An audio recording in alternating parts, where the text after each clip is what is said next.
front of the day, 100%.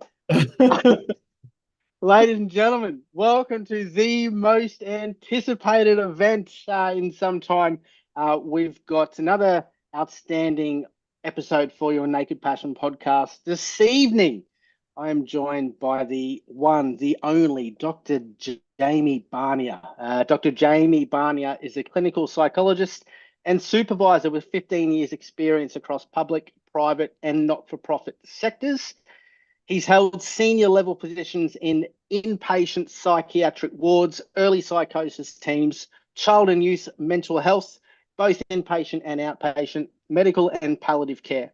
Dr. Jamie has held certification with the Psychology Board of Australia as a supervisor since 2014 and continues to supervise a range of mental health professionals, including psychologists, psychiatric registrars, social workers, occupational therapists, and mental health nurses. He has a private practice in Melbourne, Australia, with a focus on adults with complex trauma, attachment difficulties, and interpersonal problems. Additionally, he supervises a number of psychologists interested in experiential dynamic therapies, including DEFT, and those who are passionate about increasing their outcomes and feeling fulfilled in their work. Dr. Jamie Barnier, welcome to the show. Thank you very much. It's great to be here. Great to be here. Great It's to be been a back. minute. It's Actually, good to be back. it's I was on. thinking that today. For those that haven't made the Go again. connection, this good-looking lad joining us tonight is actually my brother. The surname didn't give it away, but mate, I thought it was quite fitting. Episode 25 now, top 1% podcast in the world. It's all happening. But I thought, what better way to ring in the quarter century than to bring you back? So one of the more popular guests of the show, of course. So how you been, mate? It's been a minute. Kind. It's been a minute. Well, we've been chatting for a little bit before we went live, of course, right? That's Yeah, probably of course. We just catch up. catching up on old times. Yeah, but it's Yeah. good to be back. The name, I actually had a few friends. When I sort of posted that I'm joining the podcast this evening, tongue in cheek asked if we would be naked on the show. Oh, So I don't know if goodness. anyone's asked you that before. Where does the name come from? Naked Passion. Oh, now this is the story. You want to hear it? I want to hear it. I want to hear it. It's after 6 p.m. We're fine. Yeah. Um, so the original, if you have a look on YouTube, I've kept up quite a lot of early videos because Yeah. I did weigh up deleting some of them. Like I put a couple of attempted skits on there. I've kept them up because it's quite humbling because they are terrible, and it's just funny just to look back on what a Yeah. buffoon I am and can be. But Naked Passion Podcast. So the original name of the podcast was going to be, in fact, it was The Journey. However, there is a shit ton of podcasts around the world called The Journey. Right, Then I right. was like, it was called The Journey Podcast Live, Bit and cliche, I had isn't yeah, so I had a couple of people quite close to me, won't reveal their names, but pointed out, said Nathan, that's just a shit podcast name. Like it's too long. What are you doing? And That's this great isn't we're honesty. we're yeah, so we're in the car and we're driving north of Brisbane. I was like, yeah, no, you're right. And so they're all laughing at me and whatever else and having a good old time. And we drove past a sex shop called Naked Passion, big Right. yellow fluoro stuff. It's And just one named of it, after a sex shop. sex shop. And then one of them's like, that'd be a great name. I'm like, you know what? That's a sensational name. Lock it in. That's Yeah. what we're doing. They're like, you can't. I'm like, it's done. It's already done. Yeah. So that's where the That's name came from. interesting. They didn't trademark the name or anything. No one's come after you or anything. Top N 1% podcast. Not yet. They will, Yeah. but not yet. I've already got my workaround with that. So first of Yeah. all, as far as that one, I'll just interview, the top honcho. We'll tickle their ego. It'll be fine. It'll be fine. Make friends. So, yeah, it's fun. Exactly. But Free but I did marketing. say, yeah, I did say like you can't have the podcast name. I said bloody oath you can, and it's done. It's locked in. And I said I'm doing it just for this moment when people ask, where did that such a good name? Where did it come from? Yeah, yeah, yeah.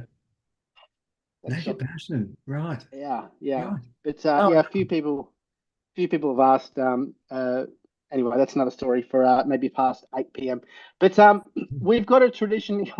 We've got a couple of traditions here, Jamie, which you are well accustomed to. We'll Yes. jump into the first one Oh, because experience tells me that some of these truths can actually come out in conversation pretty early on in the piece. So, two truths and a lie. right. I'll just run through the three and I'll have a crack. Number one, Dr. Jamie has died and come back to life before. Number two, Dr. Jamie is a black belt in karate. And number three, Dr. Jamie has broken two bones. Yeah. Now, Uh, I've got the benefit of knowing you sort of right. near 41 on, life. You should have an advantage here if you yeah, suck it up. yeah, near on 38 years we're pushing. Oh, Uh, the lie is that you've broken two bones. correct. Mum, Correct. mum, mum will be pumped. You seem So, worried for a minute, even earlier too. uh, no, not worried. The technicalities over the words have died and come back to life. I was Oh, like, man, is yeah. there is he sort of leading me astray here? But why don't Checking. you unpack those stories for those that haven't known you since you were a toddler? What about Okay, number one? You've right. died and come back to life. That sounds pretty intense. Oh, yeah, there was the drowning in the pool, right? When I was I don't know how old I was actually, but yeah, apparently Young. young, and yeah, drowned, and apparently was legally dead for a time, and they brought me back to life, and here we are. Hmm. Yeah. I've got a I believe I've got some memories from that. Um, but of course I remember the memory. Uh, but anyway, my recollection of it or perceived recollection Oh, is getting deep 5 minutes in over traumas and kind of all kinds of things. it's what we do here at Naked Passion, Jamie. We get deep. So, so my recollection is that Graham was there, and I was next to Graham, and I was pretty upset, um, crying and whatnot. Uh, quite an intense situation, right? And Mm.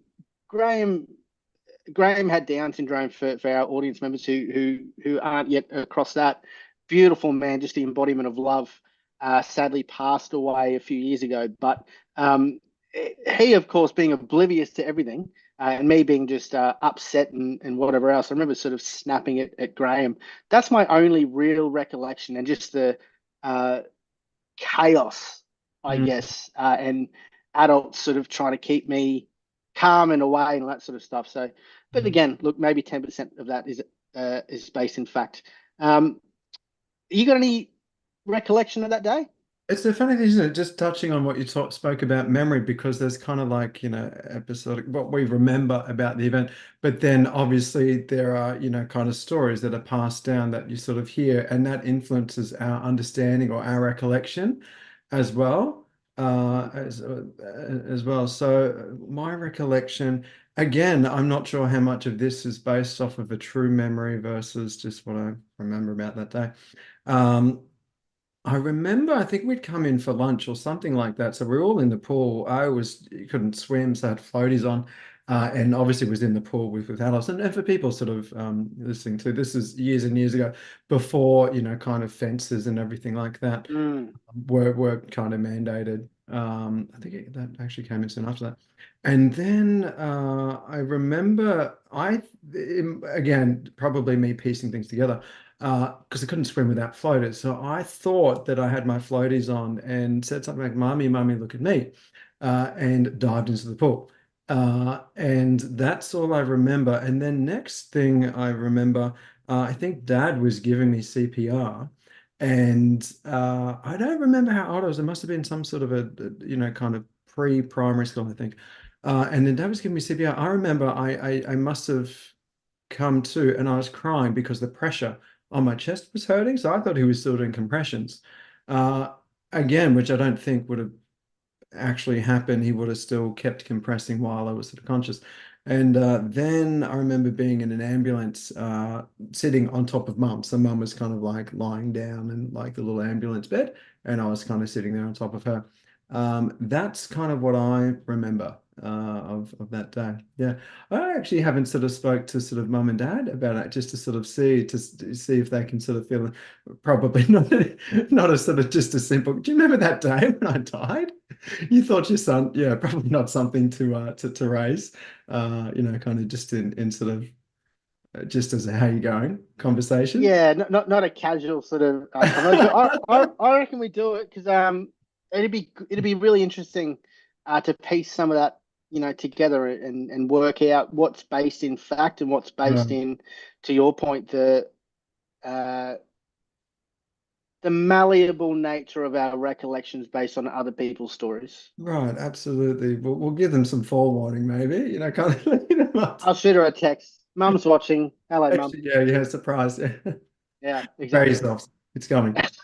All right. So, DJ, Dr. Jamie, I won't call you that all episode, but you're a black belt in karate. Look, it feels like another lifetime ago. Like I think for about 7 years, I think 13 to 20, 21, something like that. So yeah, 7 years, but I mean, that was 14, 15 years ago now. So, Don't um, age us. say it again. Don't age us. Keep going. Yeah, yeah, yeah.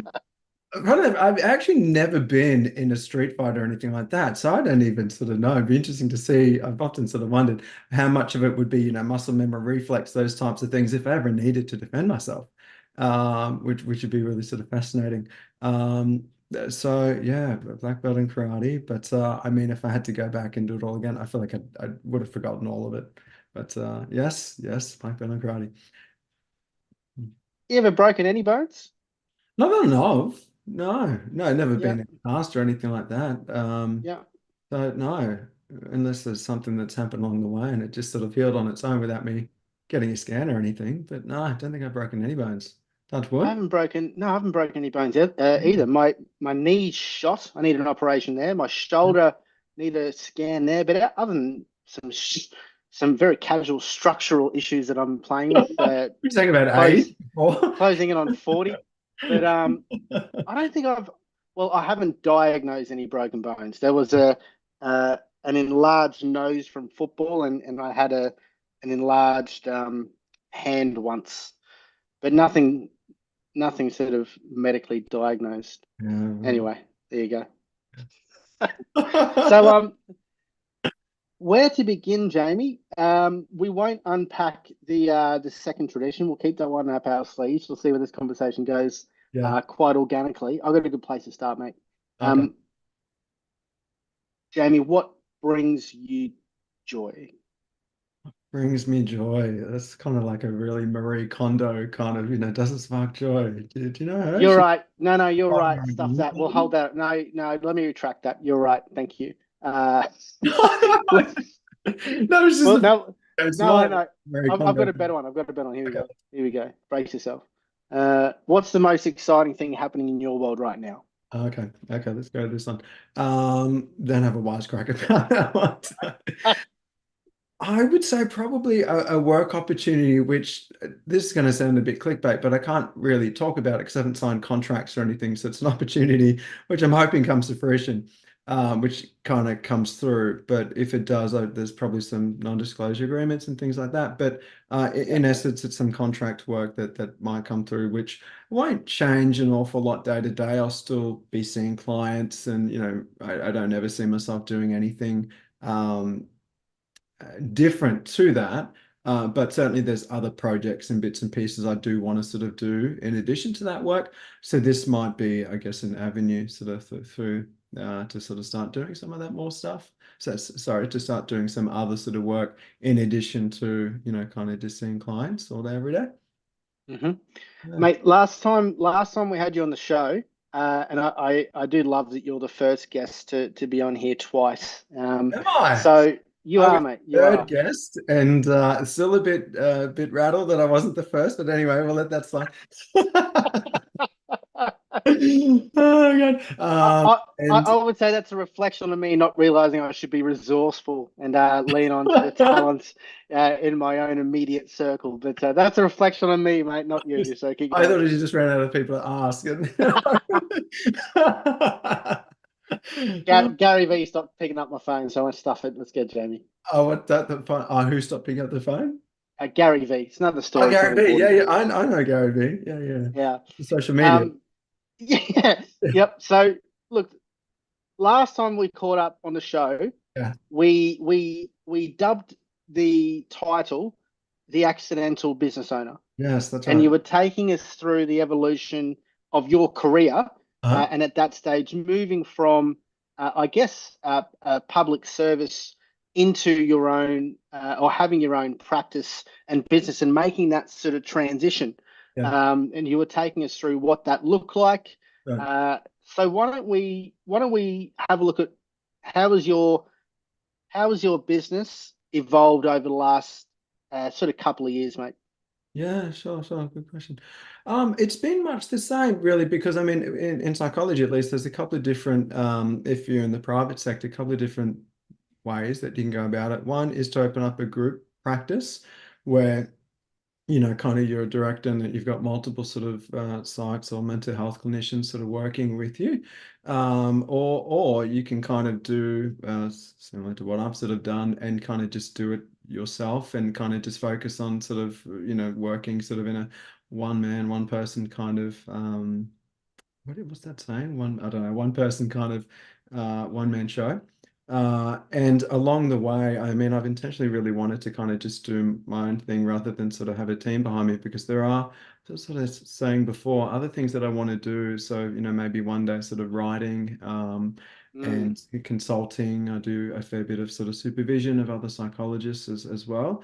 And I felt that if, excuse me, if I was to kind of go down sort of more a team-based kind of approach, then you can get a bit bogged down in sort of, as the business sort of expands, you have employees and or contractors, and that just becomes much more difficult. It's puts a lot more time pressure, overheads increase as well. So in my head, it was just extra white noise that hmm might distract me from some of the things that I wanted to do. Certainly I've got friends that have their own sort of clinics and they have done well out of it and they are really passionate about doing that sort of work. But I knew that it wasn't really what I wanted to sort of do. So I'm much more happy kind of doing my own thing. Um, hmm. So coming back to your question too, how is it sort of going the last sort of couple of years? Much the same in terms of kind of seeing clients, more supervision. There's been recently some of the things about what's exciting in my world. So looking at other contracting opportunities, I guess, with different organizations, and also looking at maybe some potential assessment-based work as well. So stepping away from, not stepping away, but in addition to doing more clinical work, looking at other ways that I can, I guess, diversify how I'm spending my time, and I guess other diversified ways of bringing money in as well, so that it's not, excuse me, just seeing clients all day every day. Because as much as I love doing this work, it does take an emotional and physical toll Yeah. as well. And if I want to do this for kind of another 2, 3 decades, then I think I really need to sort of think about, well, what's a way that I can do this in a way that's sustainable for the long term?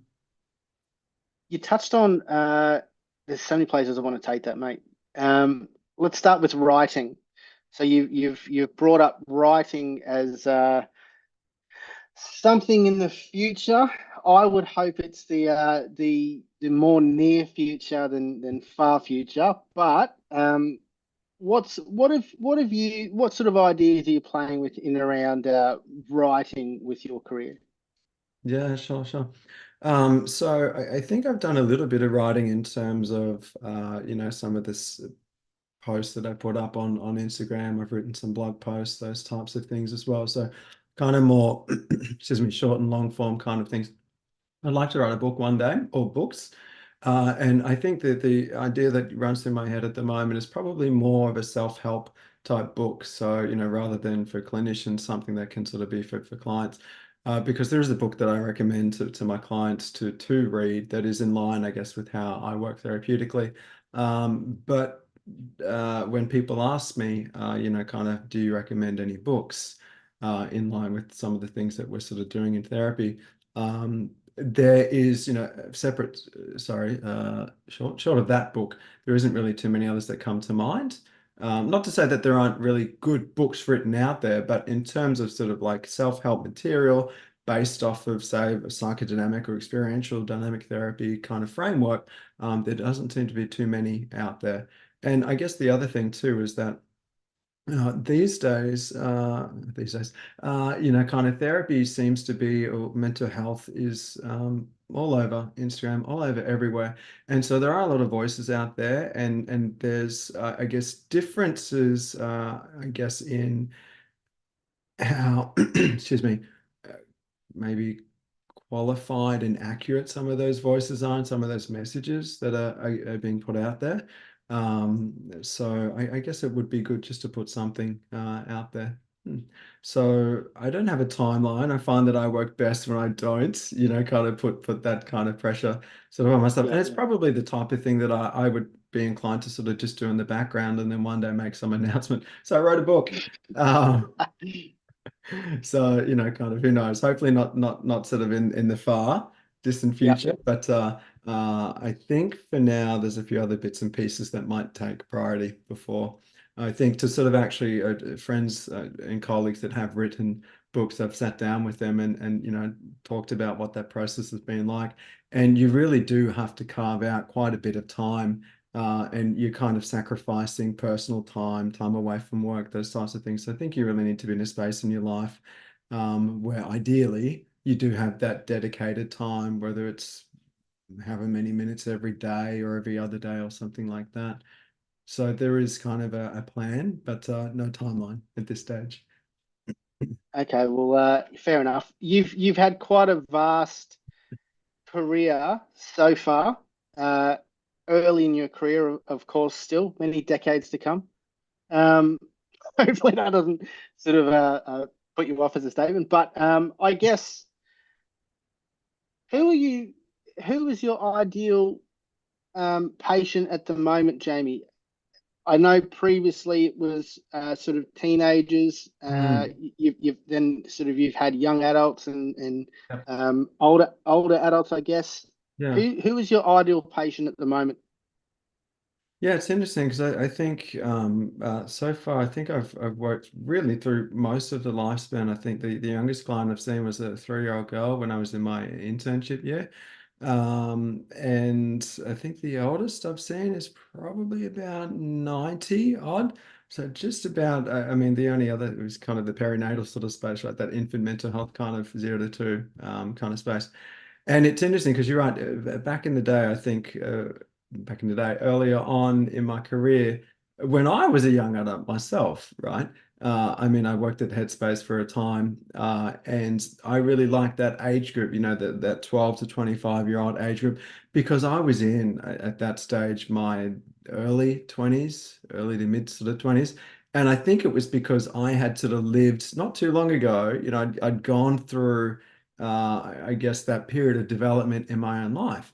And it was a bit intimidating. I remember one of the first clients I had as a provisional psych was, I think, a 9-year-old kid or 11-year-old kid or something like that. But he had behavioral issues. And so the evidence kind of really speaks to around at that age, children aren't really able to self-regulate that well. And so, best practice is to really work with the parents to try to sort of help them and to work with school and that type of thing, to work with the system around the child. And I was thinking, kind of at the time I was 21, I had acne, I had braces. I thought, how the hell am I meant to give parenting advice to these parents? Like, what are they going to take one look at me and think, who is this? Who is this idiot? And it was interesting because at the time, I had some real world experience, in that, I'd worked as a residential youth worker with traumatized kids in a foster care system, kind of kids telling you to F off and threatening to kill you, all kinds of things as well. So, kind of really traumatized kids. So I had, kind of seen and experienced and, kind of seen difficult kids. But I think at the time I had all this self-doubt, right? And kind of thinking, is anyone Mm, going to take me seriously? And I did have at the back of my mind that, oh, well, maybe I like working with this age group because I'm a similar age to this age group. I feel like I can relate to them, these types of things. And as I've gotten older, it's interesting. Like, I don't really kind of work with teenagers anymore, or even kind of young adults, kind of.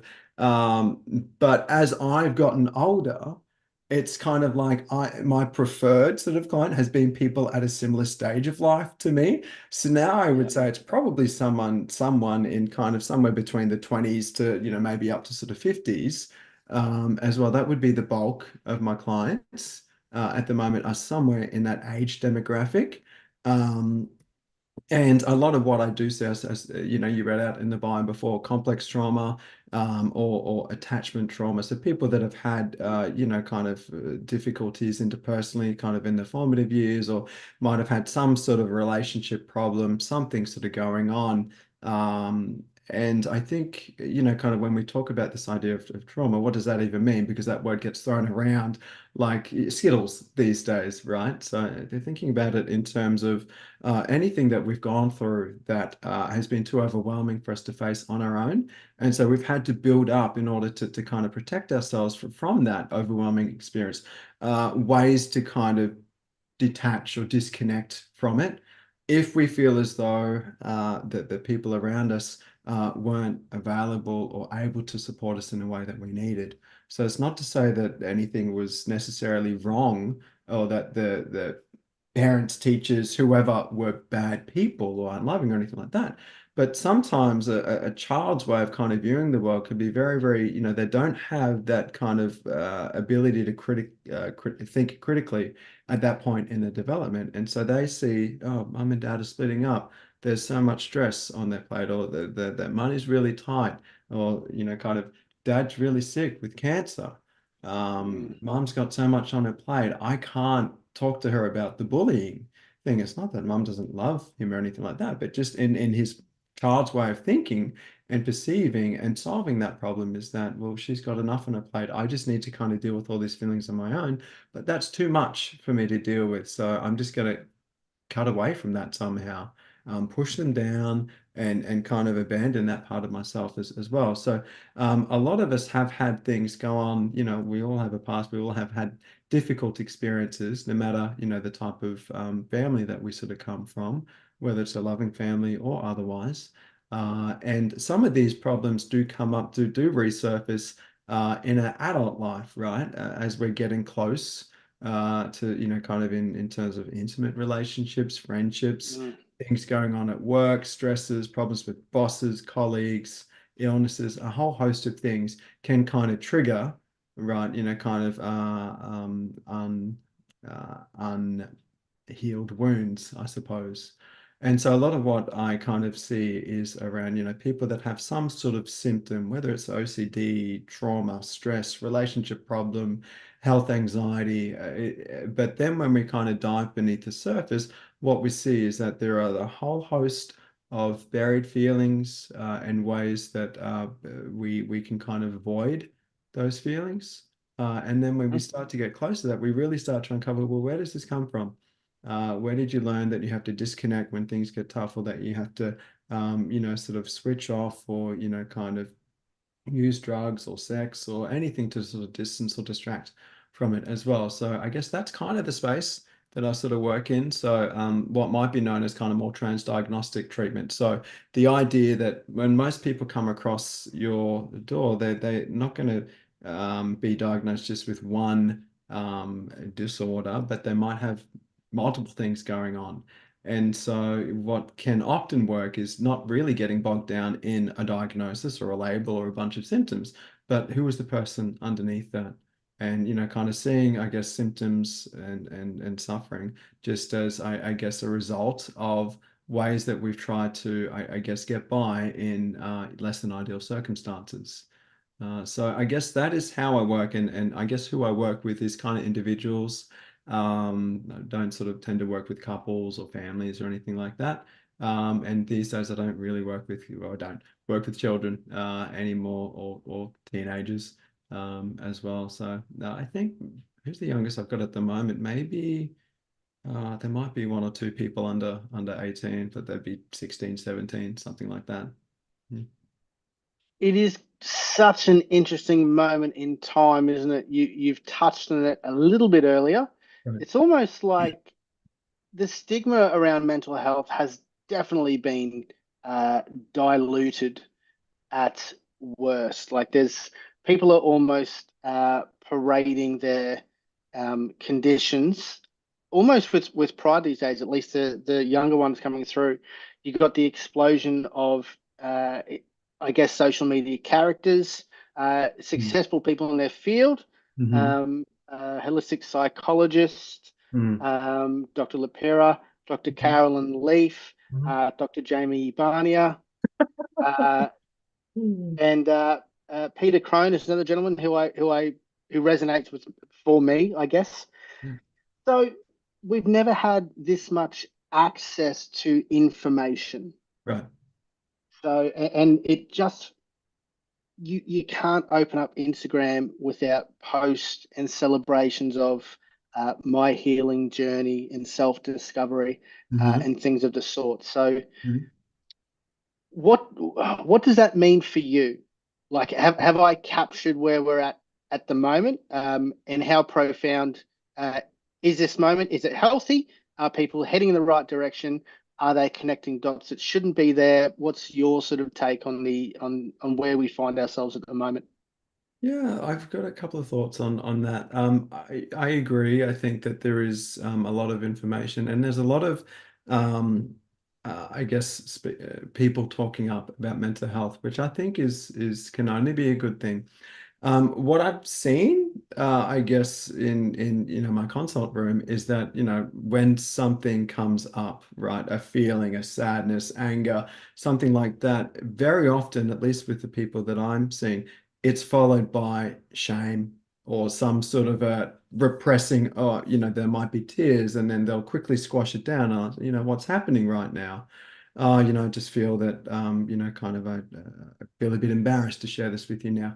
So people talk about it, and I was with a client just the other day, and he was sharing with me how he is a big advocate for mental health for other people, but when it comes to his own mental health.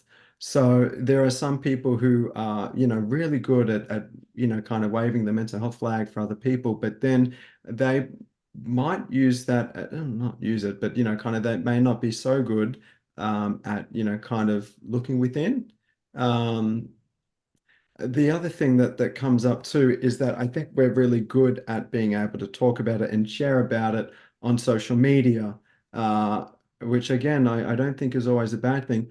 But in person, is someone struggling? What's Are You Okay Day? They did a big part of their campaign last year or the year before was, that their big thing is around asking people, "Are you okay?" And the premise of that day is to help people kind of really have conversations, deep conversations, authentic, meaningful conversations with their friends and check in on them. How are you doing? How is your mental health?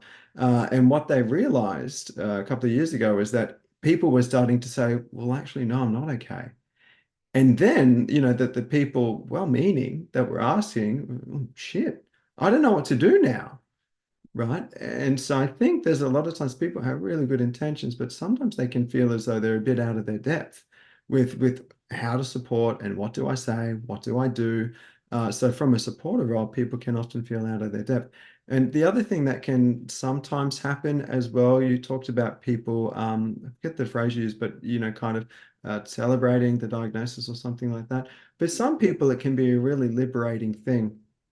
I've also seen for some other people that will use it almost as a I, I don't want to say excuse, but it's the only word that comes to mind. Well, that's just my bipolar, or that's just that. And it's just in this dismissive, again, not everyone, but sometimes it can be used in a way that kind of is dismissive of, kind of a person's agency. Well, I have the ability to self-reflect, and to take control over my actions and yeah, that might be more difficult for me than someone else without this diagnosis. But sometimes it can be almost well, that's just the way I am. And there's no accountability for, kind of maybe how they treat other people. Sometimes some of the voices, I guess, in social media land will say messages like, well, you just have to accept me as I am. That's true in part, but it also isn't a license to treat people poorly as well, right? So I think it's kind of both and. So yes, I think all of the discourse around mental health, mental illness, mental wellness is great. I also think there is stigma that goes on, and I think it's easy for people to, a lot of people will say they type all kinds of things, but then when it comes to real life, are they able to have these conversations and to open up to their friends and be vulnerable? So I think there's a way to go, and hopefully the next step will be, kind of society as a whole, because for sure there are people that are doing this beautifully at the moment, but kind of really just connecting. Uh, kind of Esther Perel wrote some post, I think today, saying that, we've got 1,000 friends on social media, but no one to feed the cat. And so there is this real temptation to kind of live in this not artificial, sorry, in this what's the word for online kind of thing? Virtual. Virtual, thank you. In this virtual world, and it's almost like we're not existing in the real world anymore. Particularly with, kind of younger generations coming up too, that, grew up with iPads and everything like that. I think our nieces and nephews, they were playing with the iPad when they were toddlers, right? So they're Yeah. kind of part of that generation. Yeah. Yeah. Yeah. So you brought up a fantastic scenario before. Uh, Are You OK Day? Yeah. Brilliant initiative. Really Absolutely. helped to take the stigma away from mental health and helping people understand the heaviness and the weight that it does put on people just to get through the day, to get out of bed, Mm, mhm. to get dressed, to go to work, to go to the shops. So let's say that someone reaches out Yep. with great intentions, and then they're met with someone or a response that they weren't prepared for because you asked a question. You almost expect a positive response. It's almost leaning into social etiquette, just sort of checking in. Right. So let's say that you are met with someone that feel safe enough in your presence Uh-huh. to be vulnerable and say, well, actually, and just open the door Yeah. and share their weight Right. and their despair. And you're a bit taken aback Hmm. because you haven't been taught the tools to navigate that situation. This is Yeah. all new. You do feel a bit over your head. Right. What's some words of advice for someone that may find themselves in a situation similar to that? Yeah, absolutely. So there's a couple of things I would say. The first is to, if you are going to ask that question, whether it's on Are You Okay Day or any other sort of time, or if you are worried about a friend or you've got some concerns, kind of set up the space so that you can actually, so, if I'm asking one of my mates, how are you doing? Are you okay? But I've got a work thing on in 5 minutes time. Right, what am I going to do if he's well, actually, no, I'm not. So, I mean, if you are going to ask the question, I make sure that you have time and space to really kind of kind of listen to the answer. And you said, kind of if they feel overwhelmed by that, because it's a scary thing, right? Mm. If particularly, I mean, I see this stuff every day, so it's kind of like I probably feel a bit more, um, it doesn't trigger anxiety in me in the way that it might someone else because I'm just around it all the time. Um, but in the same breath, it's different for me. I mean, if a friend is struggling, I'm not Jamie the psychologist, I'm Jamie, right? So it's a Mm. different sort of thing. I would also say as well is that it's not your job to, first of all, you can't fix them. Right. I mean, that's a journey that they are on with themselves, and you can be there as a friend, but not a savior as well. Mm. So just kind of being aware of that can take some pressure off because often We think, oh, Mm. well, here's this person, my best mate or whatever it is. I love him. I care so much about him. It hurts us to see people that we care about suffering, right? We want to make it better and make it right. And sometimes, the way that we think would sort of help that is to try to solve the problem. Right. But Yes. sometimes the amount of times I've heard people say, I try to talk to my friends about this and I end up feeling worse. Okay, well, what happens? Well, they said they offered some sort of advice which didn't quite land or whatever it sort of is. Not that the friends don't care about them or anything like that, but they just felt a bit out of their depth. So I would say probably the best thing you can do is just listen. Mm. Um, Reflect back. That's real. I'm so sorry you're going through that. Don't try to change anything. Don't try to offer any advice. And I would ask them, how can I support you right now? And not Yep. just right now, but how can I support you moving forward? And, really just kind of honor that they're part of them that has a knowledge about what they need, whether or not that's speaking to a professional, catching up a few more times to kind of talk it through, kind of changing some things going on in their life, or whatever it sort of is. But just ask them the question, how can I help you? Sometimes we come at it with our assumptions, or we can think, oh, well, you're depressed because you're dating that asshole, and if you just dump him, everything will be fine. Yep. And we can, have you thought about this?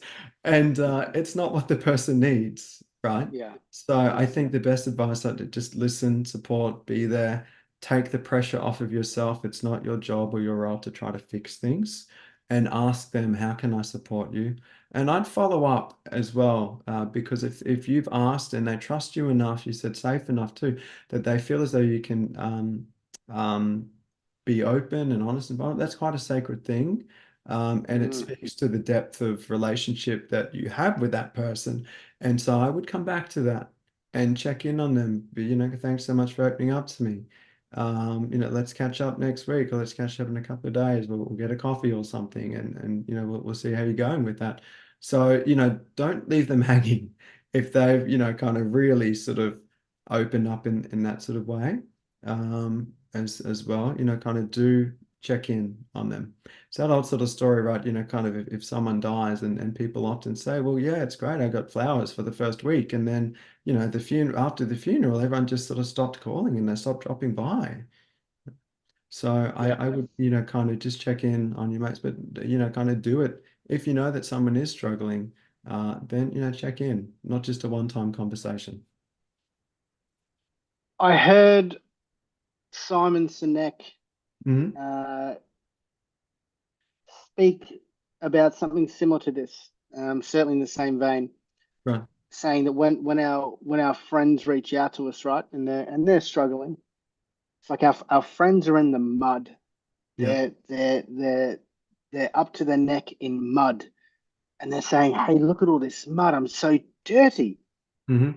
I said, all we want to do is bend over and reach out our hand and say, "Come with me. I'll help you out of the mud." But that's not necessarily what they want. What they want and what your role is as a supportive person in their friend is to get in the mud with them. That's what they're actually asking you to do, Hmm. just to get in the mud with them. Right. And Yeah. then when they're ready, they'll say, "Shall we get out of the mud now?" Mm. And then you can leave the mud. So that was quite an interesting visual, which made a lot of sense Mm. for me. Mm. It's funny when you were saying that. I know I know that I've had situations where people are not necessarily uh, reaching out to for me to help, but certainly upset in a moment. Yeah. And on reflection, I've gone, wow, okay, that's interesting. And in moments, if I'm honest, it wasn't so much that I wanted to fix the problem to help them. Yeah. There was a large part I was uncomfortable in that moment Right. around them being upset. Yeah. So, because of the anxiety in myself, Hmm. I wanted to Hmm. solve the problem to get rid of that feeling as well. Absolutely. So that's an interesting place to be. It's very common as well, right? Because all of us have things that make us anxious, and we all have triggers and things that can kind of set off our own anxiety. And so I think it's, being aware that that was in that particular instance, that particular person, whether it's a kind of a more common thing or whether it's that person that one time sort of thing. I think it's good that you can identify that, because then you can kind of think, well, if I want to help this person, maybe the best way I can do it is to sit with my own anxiety for a little while. Because if, they're not so anxious about this thing and they, need to vent or cry or whatever it sort of is, or talk, then if I just hold space for that, then that will probably help calm them down eventually anyway, Yeah, right? But it's when we try to, kind of calm down, it's okay, everything will be fine, that it kind of just escalates them, right? Because if we don't feel heard, what do we feel compelled to do, right? To keep talking, or sometimes to raise our voice. And so it's going to mm, really have the opposite effect. It's going to dial up their emotions rather than to sort of bring things, kind of to a more regulated sort of space. yeah. Do you have? Here's a grey area, mate. We didn't tee this up prior. Ah, wait, What I'm one sorry. one yeah one one term, Yeah. and feel free. We don't have to dive deep into this, right? But one term that has started, I guess, getting thrown around a lot more. Mm, I think it's maybe over applied as much as it is misapplied sometimes. Is the term narcissist or narcissism? yeah. A little smack there, Jamie. Yeah. So uh, let's start very top level, and then we'll work out whether we want to discard this topic pretty quickly or we want to dive No, deep. no, So the smirk was because I agree with you. I think I open up Instagram too, and I follow all kinds of sort of people, kind of influences that type of thing. And it's interesting to see. I think everyone thinks their ex is a narcissist these days. yes. And it's true that, kind of they are out there. And we all have, kind of, we look at narcissism, I guess, as a personality disorder Mhm. versus narcissism as a personality trait that we all have in us to varying degrees, right? Mhm. It's very different. And if you look at kind of what happens in relationships that end, and often can end in quite an acrimonious sort of separation, then none of us are at our best, right? When kind of there's the threat of abandonment, loss, Mhm. ending of a relationship, right? It brings up anxiety and, kind of all kinds of things. So I think none of us are really at our best in a breakup, or if we feel as though the relationship or our sense of self is under threat in any way. But I do think maybe that term is overly used, and probably not used in the right context. And maybe some of the people that are using it, kind of they might have a bit of a bias there. Just, As, just, as just a little bit. Yeah. Look, we might because we can talk 3 hours on that idea. I did actually watch. As I say, we'll move on. I'll stick with it for a second. I did actually watch a recent Diary of the CEO Nice. episode on. I can't remember her name, but she was the world's leading uh, voice, I guess, in narcissism, uh, and she had some scary and powerful statements. Things like their best guess is 1 in 6 people may be a narcissist. Hmm. And she goes through the 4 different types of narcissist, things like a vulnerable narcissist. Hmm. Um, I guess what was really interesting for myself is her genuine belief to her core that if someone is a narcissist, that it is impossible for them to change. Hmm. And I actually found that quite disappointing Hmm. as an idea for to come from someone who was the leading voice in something so polarizing as that as an idea, and probably intriguing for a lot of people and couples and whatever else. Sure. Where do you sit with the idea of Mhm. people being able to change, I guess, personality traits specifically? Yeah, sure. First of all, the idea that 1 in 6 people are a narcissist, that seems to be, kind of it's almost 20% of the people, right? Yeah, 18% of the population. That's a Mm, lot. mm, And I would, kind of maybe posit that could be perhaps an overestimation. mhm, The presence of narcissism, certainly the personality disorder. As I said, we all have traits of narcissism. We all have traits of every, kind of personality trait that there is. Some people will be off the charts and will fulfill criteria for what we could say a personality disorder or personality um, level of pathology. Um, your question was around sort of can people change? Can narcissists change? That type of thing. Was that I guess the question stemmed from her belief that narcissists they can't change? specifically couldn't change, but I found that disappointing. Yeah, There was a story that I won't go into because it's not mine to share, but sure. suffice to say that her passion for her work had stemmed from a devastating, unfortunate, I guess, attack on her by someone who she believed was a narcissist. And it led me Yeah.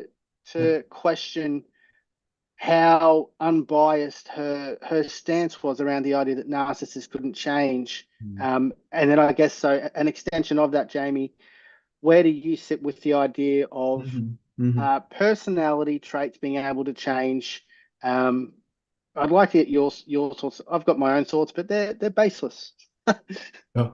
First of all, we do have outcome studies, particularly in ISCDP, so intensive short-term dynamic psychotherapy. It's a type of psychodynamic therapy where they do look at outcome studies for people that have had treatment in that modality. And we look at pre-post measures, and at pre-treatment, they fulfill criteria for various personality disorders, often borderline personality disorder, narcissistic personality disorder, and post-treatment. And some of these people no longer fulfill criteria. So from an empirical point of view, people can change. People with personality disorders can change. I think taking a step back from that, a bigger question is, what is required in order for people to change? And it's a huge question. I mean, I sent you yesterday kind of the Wim Hof kind of thing, the guy that does sort Mm, of the breathing thing. And I was reading some of the comments, and it was on I think his one of his YouTube sort of things. And someone was saying that I think two people with agoraphobia, someone was saying, I haven't left the house in a year. I did 3 days of his Wim Hof thing. And then I left the house for the first time. I caught public transport for the first. I had no anxiety. And I think what works for one person, or what is, kind of one person's methodology of change will be different to someone else's. Other people talk about who's the guy, Pablo, I think one of the Instagram kind of people that does a lot of sort of writing on meditation. He says that his life has changed profoundly just through a daily act of meditation. Other people, it might be Alcoholics Anonymous or something like that, or Narcotics Anonymous. Others, it might be some sort of religious conversion thing. Others, it might be therapy. So I think people do change all the time. And we don't really know, kind of what is responsible for why do some people change, why do some people not change. I think there's a couple of things that I think are required in order for someone to change. The first is having some sort of a level of insight into whatever the thing is, insight into the nature of the beast, and it causing some sort of a problem that they want to deal with and want to work on. So insight and a desire to change that thing, right? If someone, is a narcissist and, kind of their tactics of manipulation, exploiting others, and you're throwing people under the bus, whatever it sort of is, taking advantage of other people to elevate themselves. And that's not a problem for them. There's a payoff. And they say, well, I've been able to become a top performing CEO because I've done this. And I've been able to sleep with a whole bunch of people and whatever it sort of is. So there's no problem for them, and there's no motive to kind of there's no reason to really sort of change. Um, People with narcissistic personality disorder, in particular, where they, in terms of therapy, where they tend to present for therapy, is not because of the personality stuff, but they've had something else go on in their life that has maybe kind of triggered an underlying sense of vulnerability, inferiority. So it could be something like a job loss or a partner leaving them or something like that. And then on the back of that, they become, depressed, and then kind of they want to get therapy for that thing. And then as it sort of unfolds, what we sort of see is that there is this long pattern of history of relating to other people, and narcissistic kind of traits that come up. So coming back to your question, I think I really, I mean, I wouldn't do this work if I didn't think that people could change. It'd just be kind of uh, so the complete opposite of unfulfilling, right? Mm, I couldn't go to work every day if I didn't think and believe deep down in my bones that people could change. If I hadn't seen it with my own eyes as well. yeah. Yeah. So I do think that people can change. Not everyone does change though. We know that in therapy, 10% of people will get worse, kind of through going through Wow. therapy, which is about the same percentages of people that undergo medical treatment as well.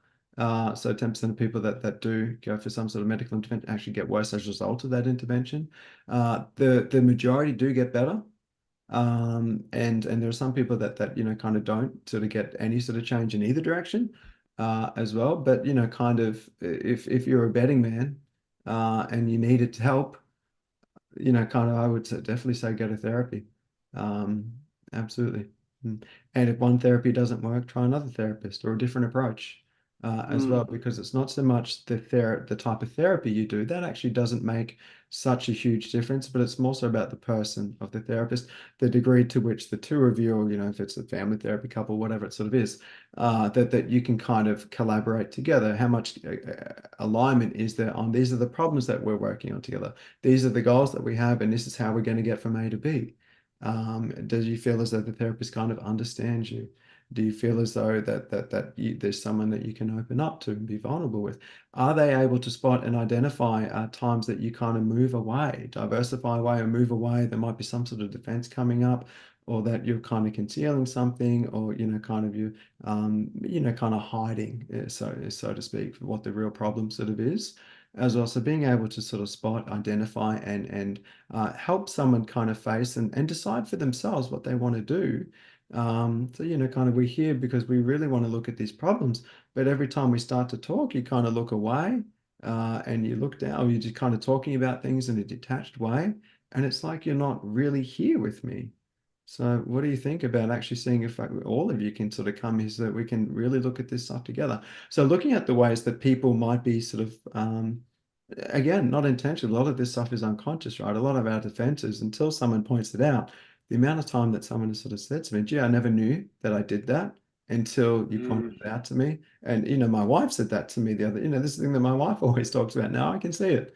As well, all of us have ways that we kind of avoid things, right? Or avoid difficult, uncomfortable feelings, thoughts, sensations, situations, as well. So it's a bit of a tangent, is because you're asking about the personality sort of thing, but I love tangents. Tangents are perfect. maybe it runs in the family. I think it does. Uh, how much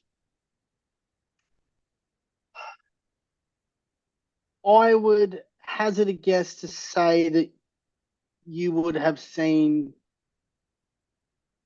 quite a wide spectrum of successes in different people across a wide range of situations, circumstances, and ordeals, traits, traumas. How big a factor Yeah. is identity Mhm. and the relationship people have with their own identity and whatever it is they're trying to work through? Help me understand when you say identity, what you mean. Identity, someone saying, I am this versus I display these behaviors. So how wedded they are to kind of like, for instance, someone might say, well, that's just my bipolar or something like that. So it's almost like this disorder is who I am. Yes, yes, Right? yes. So not necessarily, because in that example there, they're using bipolar as separate to themselves, but that's the excuse and or reason that they're sort of giving. Let's say, let's use an alcoholic, right? Someone says, "I drink too much because I'm an alcoholic," versus "I drink too much because I'm overly stressed." I guess not tying alcoholism to themselves as part of their identity.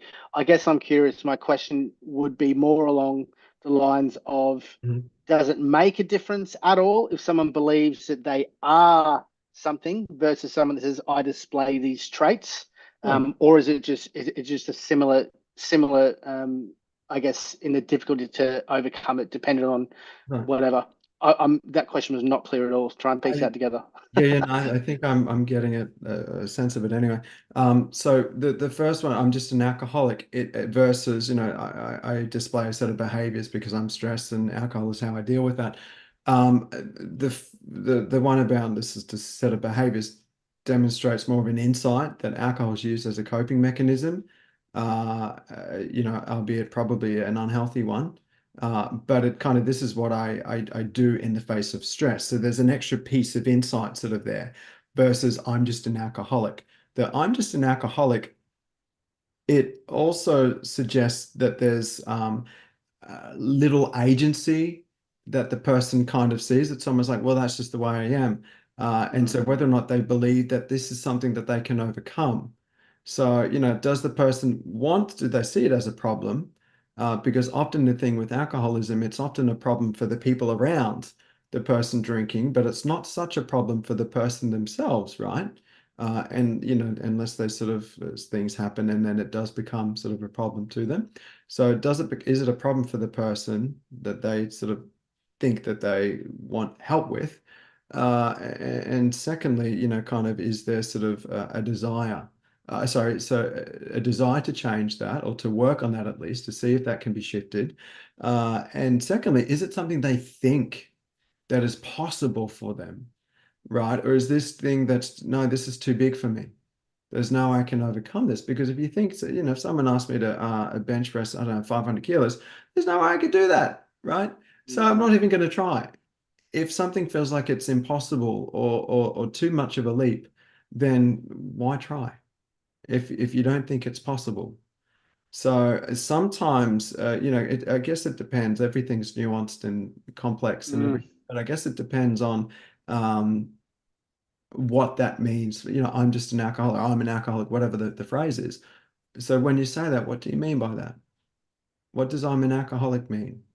What about the rest of you as well? So, you're a person, husband, a father, a friend. Is that all there is to you? And to seeing that there's a parts of them separate to the person, the alcoholic, as well, finding the rest of the person. Um, and kind of, what's it like for the father, or the husband, or the worker, when the alcoholic takes over, and just seeing if you can kind of, I guess, integrate or bring together the different aspects of a person. You talked about identity. So, we are more than just, I'm not just a psychologist, right? And so Mm. this person, they're not just an alcoholic. So can we help them kind of integrate the different parts of themselves so that they can see that there's maybe a part of them that's bigger than the alcoholic, if they want to, and if there's something that they see that they, want to work on with that. I love the question, what about the rest of you? Mm. I've never heard that before. Hmm. That's brilliant. So whilst we're in the thick of our wisdoms, uh, we've got a we've got we've got a second tradition on the show, Jamie. Oh, yes, yes. I'm Uh, bracing myself for it. yeah, so this is a great one. So the tradition on the show I unashamedly stole from. It actually is from the Diary of the CEO, where Stephen uh, has each guest leave a question for the following guest, and of course they have no idea who it's going to be. So your Yes. question is from Mr. Richard Triggs. Hmm. who is an executive coach leader, a great podcast host as well. The question Richard leaves for yourself, Jamie, Yeah. is if the universe started with the Big Bang, Hmm. how does something come out of nothing? Ooh. So I said to you before, I know I didn't say this, but this is where my thought was. You sent this to me in a text earlier on today. Uh, it's just made my head explode, this question. Should, However, should we give should we give the let's insight have a before we crack. unload? Should we Why give the not? insight on Why not? how you tried to deal with the question?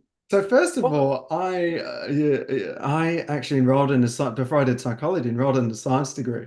Science mm, was my worst subject at school, and so I don't know what made me think that I'll make a career out of it. But yeah. anyway, 6 weeks later, I came to my senses and dropped out, and then found psychology, and here we are now. Um, and so just to preface it by that, so it started with the Big Bang. How does something? Hang on. Let's get back to how you tried to. So, what was your reaction when I put the question forward today? Do you I thought remember? my brain was going to explode. You. Let me have a What look. is this? I'll tell you. I'll tell you exactly. Here we go. Here we go. So, I've posed a question, mate. Give it a heads up. Yeah. It's a big question. Here's the question. Your response, Jamie, too philosophical for a Thursday night. Ha ha ha. Just like, I ain't touching that. Where is And I this? was like, Yeah. hang on a second. You You tell Richard that this is. we've got an outstanding tradition here. You can't just dismiss it. So here we are. So I did suggest that your worst case scenarios we'll tackle this Now one let's together. have a crack. It is a huge, brilliant question. So if the Let's have a crack. universe started with the Big Bang, how does something come out of nothing? Well, first of all, I consulted the omniscient, all-knowing ChatGPT. So I did a bit Excellent. of How resourceful. how resourceful.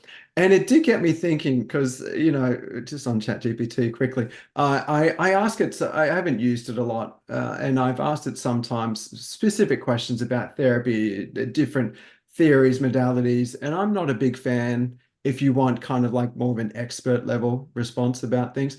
If it's a subject matter that you don't know anything about, like quantum physics, for instance, then for sure I'll defer to ChatGPT. Um, but one of the things that came to mind, and this is probably not even an answer, but anyway, it's such a big question. So the Big Bang, first of all, is a theory. Mhm. And this is the bit that wasn't, this was me, this is not ChatGPT. So just to claim that. And so in terms of science, a theory by definition is something that has to be disproven.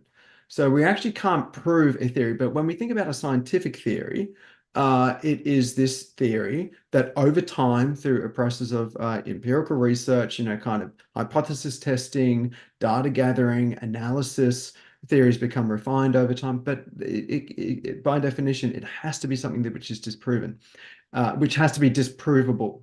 Sorry. So, for instance, we used to think, some people do, that the Earth is flat, right? That was a theory back in the day. Newton was the guy who came up with, was it him? Gravity, the apples, that type of thing. Before that, they didn't have that as a theory. So, our understanding of life, the universe, is constantly evolving and changing. So, when it comes to the Big Bang Theory, and to ChatGPT. Apparently, um, it doesn't necessarily posit the Big Bang Theory that something came from nothing in the sense that there is absolute nothingness prior to the Big Bang. So, like, there is nothing, and then all of a sudden there's a Big Bang, and there's the universe as we know it. But apparently, it describes the expansion of the universe from an extremely hot and dense state. I don't know what that means, but there's apparently a number of theories which inform the Big Bang Theory. So, coming back to the question, if the universe started with the Big Bang, how does something come out of nothing? So, part of the theory, potentially, is that uh, maybe the universe didn't start with the Big Bang, but maybe it just existed in a different form than what we know it to be today. So how does something come out of nothing? I'm not sure because we don't know, kind of billions and billions and billions of years ago, whatever, scientists have been able to sort of pinpoint the birth of Big Bang or the universe as we know it. Apparently, or the theory is that there was something else that was there as well, kind of this hot, dense state, and then there's this extreme expansion. Um, so how does something come out of nothing? I'm not sure it does. Mm, Boom, boom. yeah, yeah. That was where I was going to take it. Ah, Go great for it. minds. No, no. Look, I think um, I I would I would agree, or at least land somewhere similar to yourself. So I do like how Richard posed a question. If the universe started with the Big Bang, how does something come out of nothing? Mm, Clever posing of the question as well. If the universe did so, putting mm, forward that possibility. situation, how does something come out of nothing? Your response, I don't think it does. Mm, Yeah, so much. It is a big question, mate, isn't it? But the idea of time, right? mm, It's pretty well accepted that time is a man-made construct. And if we have a look at the universe as it is, and the idea of time, there is no time, there is just the present moment. And then we have the memory of the moments that have gone past.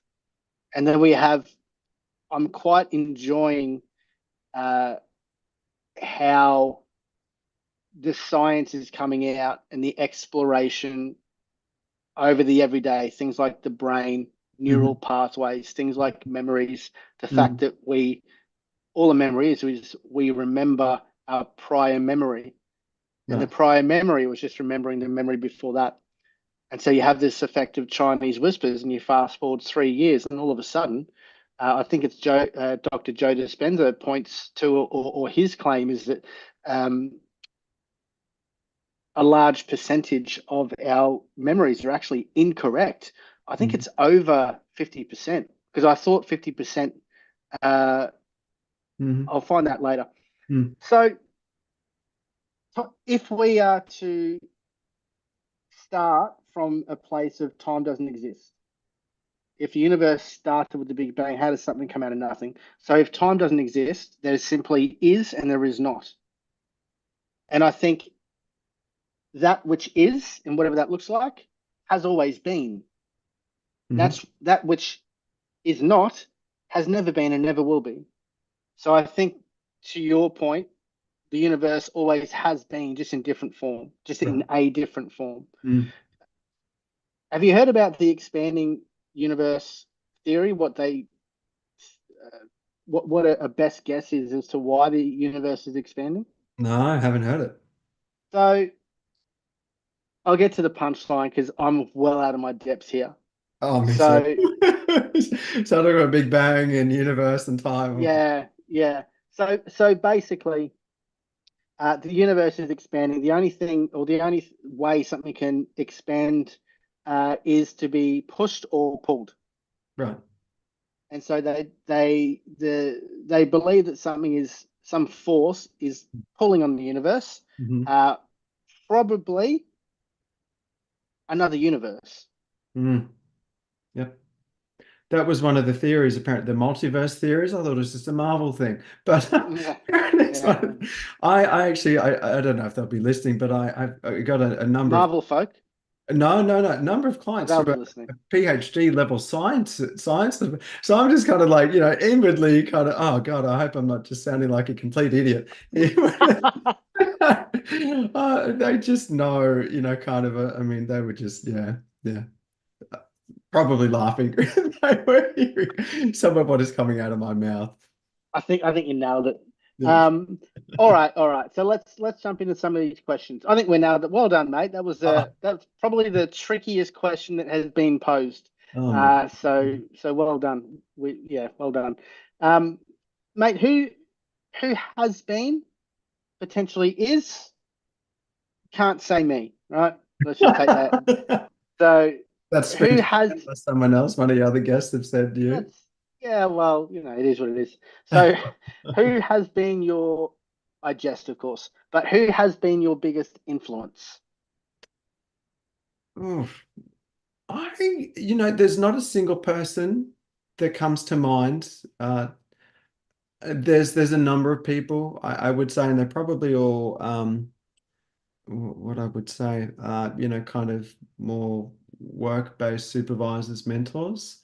I certainly Steve Mm, Arthur, he was a supervisor of mine for about 9 years and taught me so much about psychodynamic therapy, ICDP, and, kind of I met with him most weeks, kind of at least every fortnight for about 9 years. And so, you sort of when you work with someone for that period of time, they really have a huge influence on how you practice your knowledge, these types of things as well. So he certainly comes to mind, and I would say as well, my one of my current supervisors, I've got used to have three, now I've got two. Three was too many, so had to refine things. Susan Morshaw. So she is a therapist. I read, sorry, a book of hers a number of years ago about shame and how to deal with that therapeutically. So a book written for clinicians. And it had such a huge impact on me that I reached out to her and said, "Hey, would you supervise me?" And she agreed, thankfully. And she's had a huge impact. Just a really supportive, kind of like what's the word that comes to mind? I was going to say cheerleader, kind of just champion, so yeah. encouraging, so supportive at the same time as well. So professionally, I'd say those two definitely sort of comes to mind, and both have had a huge impact in how I practice. And I think I've probably a better clinician and better person, hopefully, through having sort of crossed paths with them. Shame is such a massive uh, monster that hides behind so many Mm. uh, reactions, ideas, Hmm. fears. Hmm. Uh, that's such an incredible thing to reach out to Susan because of the impact of her book having had on yourself personally. Hmm. So, what can you share with us? Mm. Just maybe a couple of takeaways from her book uh, of shame. Uh, yeah, maybe a couple of takeaways that really helped you understand more about shame. Sure. Probably one of the big takeaways was how to deal with it therapeutically. Kind of, I think I'm a big believer that there's, kind of multiple ways to deal with things therapeutically and effectively. There's never a one size fit all Mm, approach. I don't think there's any one therapy, which from research, we know that every time they pit one therapy against each other, they're about as equally as effective. But we do know that therapists, that kind of individual therapists, regardless of how you practice, differ in how effective we are. We have elite therapists that get exceptional results most of the time. Then there are people who are really abysmal at what they do, and most of us are somewhere in between. The old bell curve. And mm, so I want to start off by saying that, kind of, I think there's many ways to kind of deal with shame or anything in a therapeutic manner. One of the ways that she talks about which was very different to some of the training that I'd had previously. I mean, what really struck me with this book is that shame, at least in some of the training that I had sort of done up until that point, wasn't really, it might have just been a footnote. And what I was finding more and more in practice was that it was a huge, huge issue for a lot of people.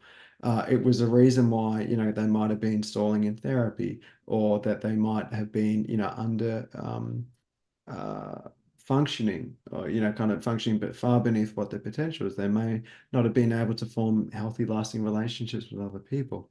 And so one of the things that she talks about in the book, which can often be quite a corrective healing experience. Clients are something like, well, I just feel like you'll judge me if you know the real me. And she will actually talk about kind of injecting the person with the therapist. So for example, what do I mean by that?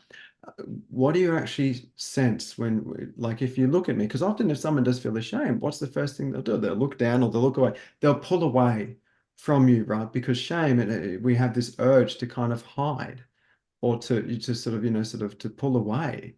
It's scary being vulnerable and to being open because we feel exposed and we feel as though the person's going to judge us or reject us or something horrible is going to go on. If they knew the real me, if they knew that this part of me existed, they would have no choice but to. And often it comes down to a person shaming themselves as well or rejecting a part of themselves and then believing that, well, that's just what everyone would do because that's what I do to myself. That's what was done to me in the past. My history has shown that. And so when you say to the person, well, if you look at me, what do you sense when you look into my eyes? And kind of if they can see that there's care there or concern or sympathy or even a sadness too. Like sometimes I will share with a person, I can't help but feel so sad inside just for hearing that what little you had to go through. What's it like to hear me say that? And when they can actually hear and feel that they have an impact on someone in a powerful way, it's a really corrective and a healing thing for people too. And they might tear up. I see that you're kind of not judging me. How is that to take in? The fact that I'm here for you, that I care for you, even though you've got this part of you that you feel is, kind of worthless or unlovable. And it kind of creates this at a neurobiological level. Um, Mismatch experience because on the one hand, I believe that I'm unlovable and inferior, but on the other, I've got this person that's in front of me that's saying, I don't believe that about you. And it kind of creates this, well, that doesn't match up. And it starts this process of, I guess, a juxtaposition sort of experience in the brain, where it's kind of like this old software, this old sort of way of seeing myself and old way of believing how I'm going to be seen or perceived by other people, it creates a bit of a contradiction. And then it starts to loosen up this belief because a lot of this stuff is implicit and it's beneath a logical, rational level. Right. People might say, well, yeah, I get that rationally, or I know that logically, but I just feel like, and so whenever someone says that, you know that you're not going to, kind of beat this thing by just, challenging it and just at an intellectual level, you have to go down to where the feelings are. You have to go sort of deeper to where the affect sort of is, kind of help them experience some of what they were experiencing back then when they started to develop these beliefs about themselves, but to give them a new ending, right? To kind of Mm. believe, to help them sort of experience, right? That's the, I guess, experiencing, that's the E in experiential dynamic therapies, to give them a new experience that something could be different and something could be better. And when they start to feel that, then it starts to change kind of quite significantly how they see themselves. Well, gee, well, Jamie doesn't judge me in the way that I thought he would. Maybe other people won't, maybe there's other people that won't judge me as well. Maybe this thing that happened at school when I was severely bullied in year 5, maybe that's a one-time thing or, to that sort of people, but maybe the people in my life are different to that. Logically, of course, they've always known that, but it's kind of like emotionally, the shame kind of has them sort of responding as though they're still in year 5 and they're still being severely bullied. And so just helping someone deal with that, to feel some of that, but to feel as though that they've got this kind of therapist with them that cares for them, that feels sad for them. And, kind of if someone really is unlovable, by definition, you're not going to be able to evoke any kind of sympathy or caring response from another person, right? So when you can feel that someone is there, someone does care, someone does feel sad, then it starts to really loosen this really deeply ingrained belief, well, I'm unlovable, I'm unworthy of love from other people. Mhm. Wow. So as far as the dynamic side of that, is this, I'm trying to piece it together in my head Mhm. a little bit, Jamie. So is this a little bit to do with not necessarily pattern interrupts, but certainly, I think you said it before, Right. the creation of an alternative result, or I think you said ending. So having them feel the Hmm. emotions that they felt with Hmm. at the creation point of this belief, Yep. exploring what that meant, and pulling on that thread of understanding and trying to work out how they got to that conclusion, having them feel the emotions, uh, and then offering an alternate conclusion. Absolutely, yeah. So Alexander and French, way back in the 40s, talked about this idea of a corrective emotional experience, which is what we're talking about now, right? The idea that we can have a corrective experience based off of emotions, and we know that there's this thing called context dependent learning that kind of we often learn things under certain conditions, and we really need to unlearn them under those very same conditions. So when you look at the people that go through military training, they will train them under conditions of kind of extreme stress, right? Because if you're in a war zone, then you are going to be extremely stressed, and kind of a lot of military training, self-defense, police force training, that type of thing, they do subject people to stress so that when they are in those same conditions, they can draw upon kind of that knowledge that they have. And so similarly, we really have to kind of open people up emotionally, right? So that their brain is in a process where it is malleable, as you were talking about before, and receptive to new information, disconfirming information. Well, I'm not unlovable. I mean, I can talk to someone all day until I'm blue in the face around, oh, well, what does your wife think about you? What is that? But if they're kind of, taking that in intellectually, it's not going to go in emotionally, right? If there's some sort of a shame thing there, or if there's some sort of a defense or something kind of stopping that from going in.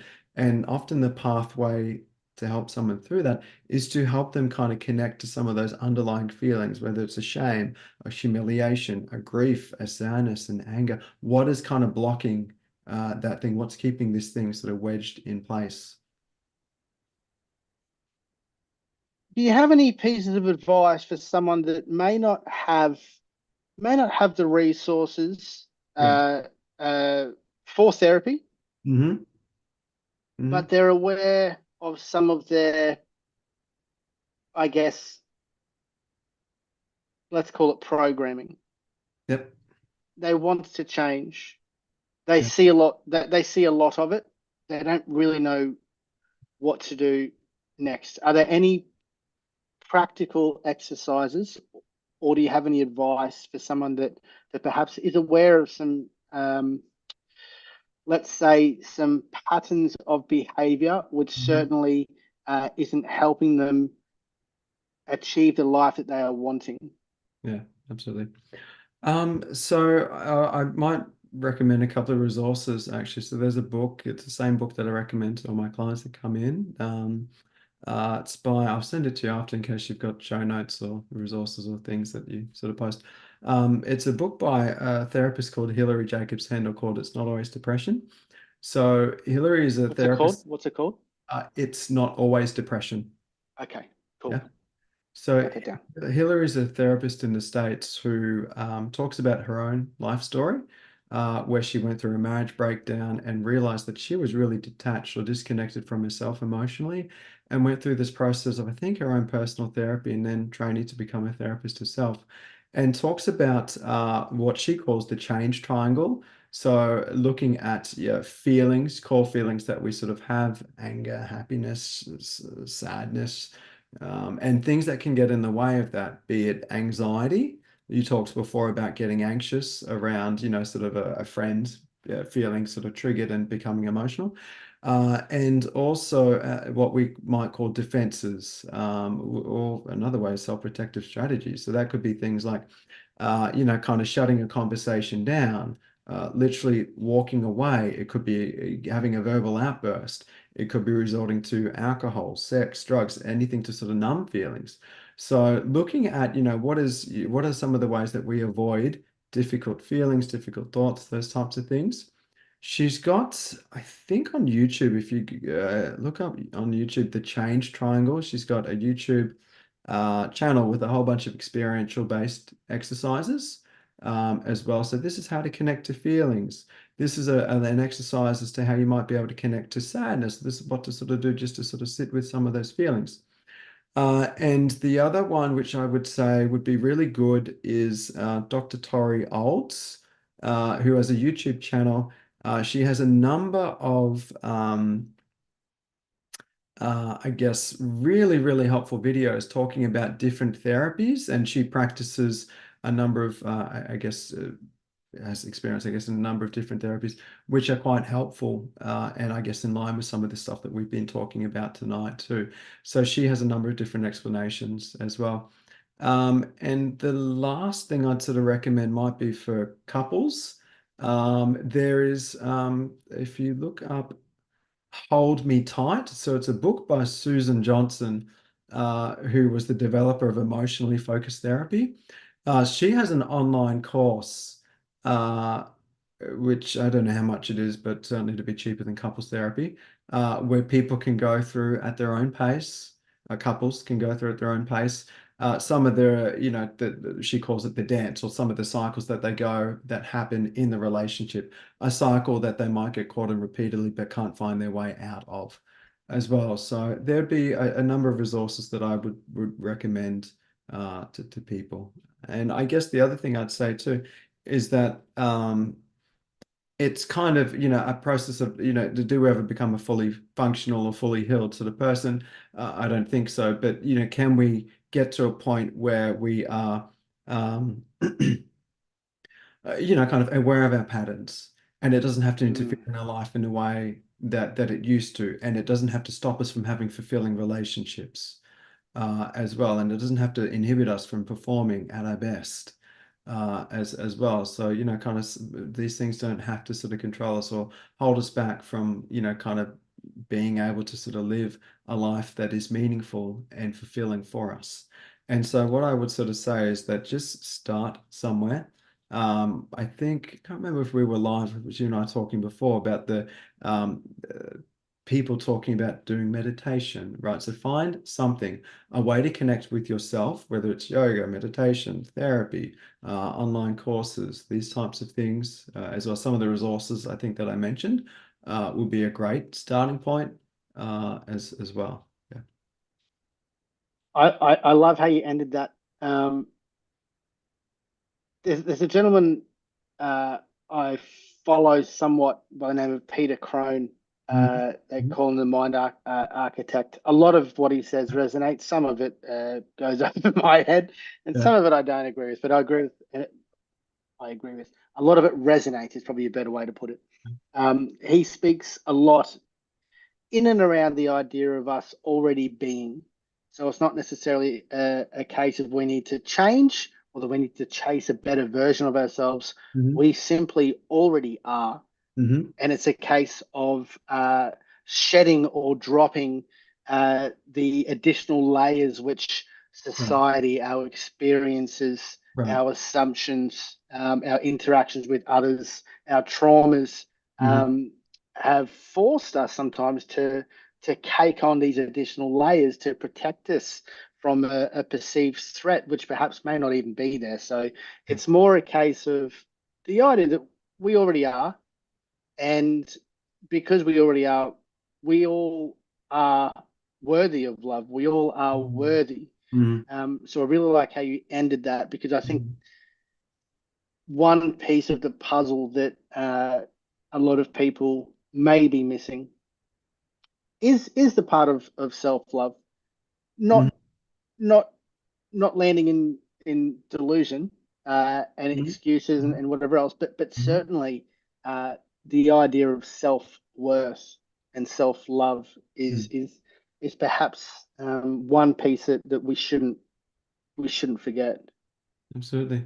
I like what you were talking about, one of the points about acceptance, true. And certainly what I've seen in practice is that when people do begin to really accept themselves, all parts of themselves as well, and shame tends to sort of melt away from them, what we do see is that people are able to, kind of function at much higher levels. And you see, this is what the person was truly capable of before, things went wrong for them as well. And this idea of self-love too, I think, again, maybe that's another word of self-care, self-love that kind of gets thrown around. What does it really mean?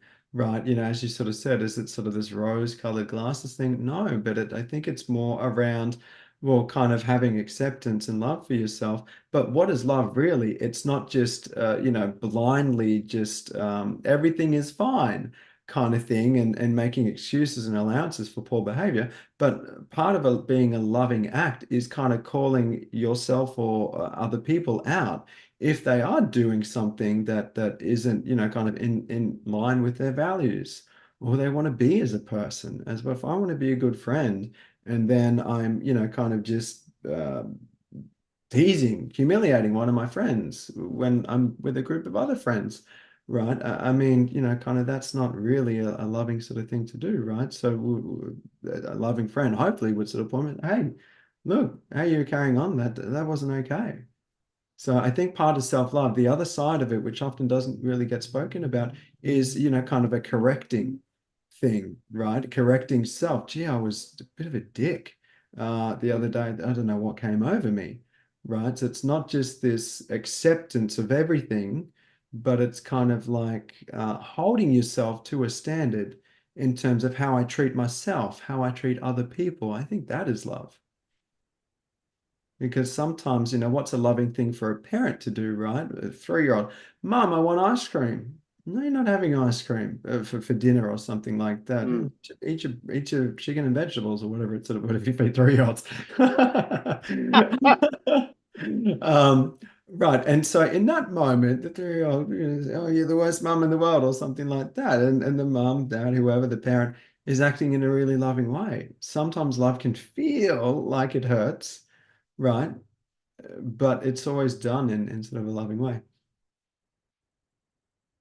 I love that. That's a good place to leave that part, Jamie, because I could pick your brain for the next 3 hours. You know where I'm heading Saturday? You might like this. Oh, where you go? I can't remember what it's bloody called. Some gig, salt something. Uh, Matt Corby, Oh, nice. James James Bay, Oh, he's back. Yeah, nice. and John Butler. Nice. Yeah. They're This is the three headlines. down the There's green. also uh, it's actually in Bribey Island somewhere. Nice. I rang up. I won't name their name. It doesn't take a genius to look up the only place in Bribey. But I Right. rang them up because I was going to take the camper van. I was like, how much for a Yeah. powered site? I'll spoil myself. A powered site for the one night. The How much do markup. you think? It's the How much band do you think? markup. Yep. How much do you think they said? I don't know what normal would be, but you're on an island, so it's going to be, God, I'm going to say it's going to be really extortion, unreasonable amount. So I'm going to say maybe $150. So you've gone extortionate amount, yeah, for a powered site Yeah, got for extortion, what? which For is not one moving to night, pay for a room, right, in a hotel. Yeah. $500. No way. Yep. Wow. I laughed and I said, "Are you serious?" And she said, "Yes." I literally said, "Did you set these prices?" She said, "No." I said, "You do know they are ridiculous." She didn't say anything. I said, "I shan't be paying that," and I hung up. Holy moly. $500. Anyway, that's my event for the night. Thank you very much for sharing. That's okay. Well, I mean, it's supply and demand, right? I mean, they're setting the prices because they're probably expecting that people will pay. That, like, Yeah. how do you get off the island? Like when the gig's sort of done, is there a way off? I don't know. I haven't looked into it, mate. I'm not sure. I'm not sure what the go is. I don't know if it is on the island or what it is. But I did look up Uber rates, $150. So I'm Yeah. like, I'll either stealth it. I use inverted commas because stealthing is illegal in Queensland, so I of course wouldn't do that. What is stealthing? Uh, Stealthing is like taking the camper van and parking it somewhere and sleeping in it. Can't do it in Queensland; it's illegal. Ah, gotcha. Yeah, yeah. Yeah, but so I won't be doing that. That's the cheapest option, though, isn't it? Yeah, yeah, 100%. That or I'll just bloody Uber it. But yeah. anyway, but yeah, how's that, mate? Matt Corby, James Bay, That and is a John good Butler. concert if you're going to be out of pocket all that much money. Well, don't remind me of that. I've gone to a few events of late. Holy moly. Uh, I will throw in one of my favorite questions ever. All right, that's it. If if the universe started with the Big Bang, no, I kid, I kid. Oh, All right, so one of my favorite questions: if there was just one thing people uh, could implement today to bring about the biggest change in their life, right. what would you recommend? Yeah, my recommendation would be find the thing that you're avoiding, right? Oof. And do it because in therapy we know that people get better when we can help them face what they're avoiding, whether it's their own feelings, whether it's an aspect of themselves, whether it's a difficult conversation, whether it's traumas from the past. So building an awareness as to what are your triggers.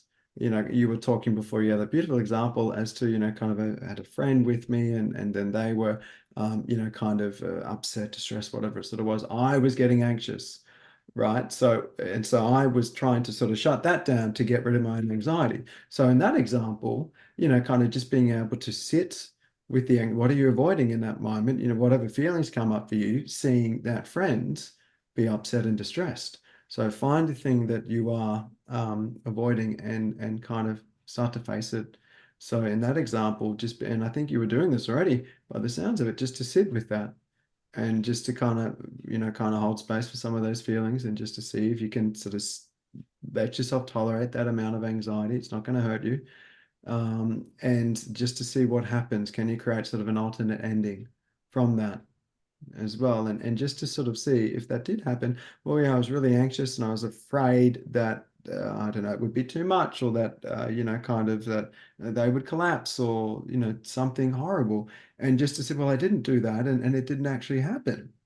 They were actually fine and I felt better afterwards. So often when we're able to face the thing that we're avoiding, it kind of creates this ending, which is a corrective experience in and of itself, right? And this kind of mini prediction error that there's this implicit assumption that if I don't do this, shut it down, avoid whatever it sort of is, then this bad thing will happen.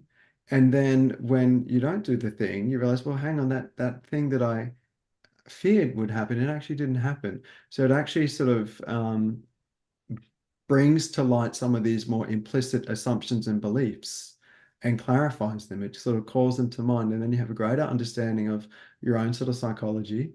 And then you can start to sort of really start to work through some of those patterns. So I know that I get uncomfortable when I see people that I love and care about become upset. So I need to work on some of my own anxiety around that. So in a nutshell, face the thing that you've been avoiding. Find out what it is and start to face it. Do you want to hear something incredible that just happened then? So Yes, let's hear it. in real time, I've got my little notebook on the my laptop here on the left hand side, and I Yeah. glance across for some questions if I want to ask them, and I've gone, cool, that's my favorite question. I'll ask that. I read the wrong question. I read the wrong question, Yeah. but your beautiful response, right, has now just shifted that question to be one of my two favorite questions. So you just Oh wow. elevated that question uh, for myself. So that was really interesting. That was a really interesting thing that was happening in real time. So there Hmm. you go, mate. So New let me ending. ask, yeah. So let me ask you my second of my two favorite questions All right. now. Yes. Yes. What is one thing you wish you knew before starting your career Oh God. Yeah. that you know now? Oh, one thing I wish I knew that I know now. Probably it's more of a self-belief thing, I would say, that it will be okay, that things will sort of work out and to trust myself. Every time I made a big decision in life, whether it was, kind of almost 8 years ago now, 8 years in a couple of weeks, packing up and leaving Queensland to sort of move to Melbourne, starting my own business, these types of things, these big, huge kind of holy shit sort of moments, that it's going to work out, it's going to be okay. Um, that would be the thing, I think, just to have that reassurance and confidence in myself. And I think one of the things that does happen just through life and experience and doing difficult things, facing things that are difficult, is that it does make you more confident. So I know now, I just feel that if ever I did move interstate or even overseas, I've done it before. So I can do it again. I know that I've been able to create a life for myself and to, kind of for it to sort of a good life for myself too.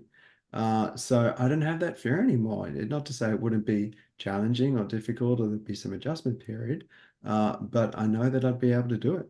So it would just be to, yeah, to just the confidence that things will work out, and maybe don't be afraid to take more risks too. I think for a big part of my life by nature, I feel as though I'm quite a risk averse person. We spoke about that in the first podcast, right? The accidental businessman. And so every time I've taken a risk, most of the time they're paid off. But I don't actually remember a time in my life where I've taken a risk and I've regretted it. So every time I've, kind of stepped out of my comfort zone and it's been this big, scary thing, um, kind of, I think it's been so character building, and it's truly been probably one of the things that has sort of shapes me. I think the risks that we sort of take, as well, because we've become more and more confident and secure who we are and what we're capable of as well, and it causes us to, causes you to sort of see yourself in a higher, um, higher way, see yourself in a more favorable sort of way, more accepting, uh, yeah. So take more chances and things are going to be okay. Love that. I have to ask this question because we dismissed it earlier, mate. What brings you joy? Very kind of Bring um, bring a full circle. Roy, folding my socks in a certain way. Did you get into that? But I read her book, actually, Marie Kondo. She was this woman, Japanese sort of woman, who went quite, I think there's a Netflix documentary around decluttering, the magic art of decluttering. I read a book before it was a documentary. I must have been bored and have too much time on my hands one day. So that's this little scenario. And I think a lot of people watched it during lockdowns, right? Mm. What brings me joy? I would say being around friends and loved ones and just seeing them succeed in life, seeing them happy. I went to a really good friend's wedding weekend just gone, and it was just so good just to see him sort of there to celebrate with him as well. Particularly when you journey with people through different parts of life, and you're kind of there in good times and bad times, and to just see them, kind of really win in life and to be so happy, it's a really cool thing. I'll leave you with two things. Um, I'm heading across. I'm telling you this on the show. I'm going to Perth for a week, May 1st. So I don't know what the prices are from Melbourne to Perth, but I'll be there from the 1st till the 8th of May. Are you So in Melbourne or Perth? Are you coming to Melbourne Perth, before? Perth. Oh, No, okay, no, you no. via Melbourne or? Eh? Oh, you said Melbourne. Oh, okay, yeah, yeah, yeah. I'm Because with you. because Sorry. you're in Melbourne. Oh, yes, that's right. Yeah. So That's right. what? Come to Perth for a couple of days. Okay, cool, cool. Yeah, send me that. Send me Um, May, you said. May 1st till May 8th. Okay, cool, cool. We'll talk later. Sounds good. Yeah, and That'll be then good that time for you too. The beaches and everything too. It'll be getting yeah. cold down here, so yeah, that might be Yes, good. 100%, 100%. I got accommodation for it. It's fine. Okay. And then end of August, obviously you'll be up in Brisbane. We won't drop that, but Oh yes, get that in your calendar. I love Mate, some is birthday. I hear. uh, goodness. Mate, thank you very much. It's always a pleasure. Um, where can people find you that want to reach out and learn more about that brilliant mind and about how you help people? Where's the best place for people to find you? Probably the two best places would be my website, drjamie.com.au, DRJAMIE. And the second place would be my Instagram. So it's at Dr. Jamie Barnier, all one word. I think it's for people that follow the Instagram sort of podcast. I think I'm on the reel. I think you've added me as a collaborator. I didn't even know you could do that. This is how behind the technology I am. Mm, Need to get mm. a crash course on it. So it's one of those things that I keep saying I'm going to do more stuff on Instagram, and it really is the lowest of the priorities, and I Of course, mate. procrastinate. clean the house Yeah. and do all kinds of things. But occasionally I Yeah. post things and talk about things. So you'll hear some of my thoughts and ramblings on those channels. I'll have you as a collaborator on the short on the bloody micro content, shorter clips, or that sort of stuff. Actually, something funny. Just we'll finish with this. Uh, I uh I've sort of cut apart a couple of other more substantial, famous people's podcasts. Uh, Nick Kyrgios, Jay Shetty, yeah, Andrew Huberman. yeah, Anyway, so I usually invite them to be a collaborator yeah. I like on the it. shorts. Shoot Yeah, hard. just Aim for the just stars. 100%. Yeah. So Andrew Huberman didn't accept the collaboration. He may not have seen it. Who knows? But what he did do, he liked my Twitter post. Oh, Andrew fantastic. Huberman liked my Twitter post, so I thought that Fantastic. was yeah, Bit of brilliant. a fanboy moment. Yeah. And the other claim to fame, he got a little shout out earlier. Um, Gary V. Oh, yeah, yeah, yeah. What did he do? He follows me on Twitter. Really? Game recognized game. You know. Yeah. One to watch out for. One to- 100%, That's 100%. incredible. How Anyway, many does he follow? look, I think it's about 26,000, 20 Okay, that's something pretty thousand. good. Yeah. Big, I mean, big he number, talks to but that many people at one time, though, right? So that's pretty cool. yeah, yeah, like he's got millions of followers and he follows 20 something thousand. So Pretty cool. yeah, I was happy with that. Anyway, there you go. Um, Dr. Jamie Barnier, what a way to end it. Mate, thank you very much. I can't tell you how excited I am to Mhm. watch whether you release courses in the future, whether you drop the first of many books, whatever it is that you do in your career, mate. I'll be on the sideline cheering ferociously. So I'm very much looking forward to that. So well done, congratulations, thanks for joining us tonight, ladies and gents. Do yourselves a favor, check out his brilliant Instagram sporadic posts. Check him out on his website as well. Have a brilliant night, and Jamie, I'll see you in Perth and end of August. Sounds great. Look forward to it. Great to catch up. See you, mate. Bye. Bye.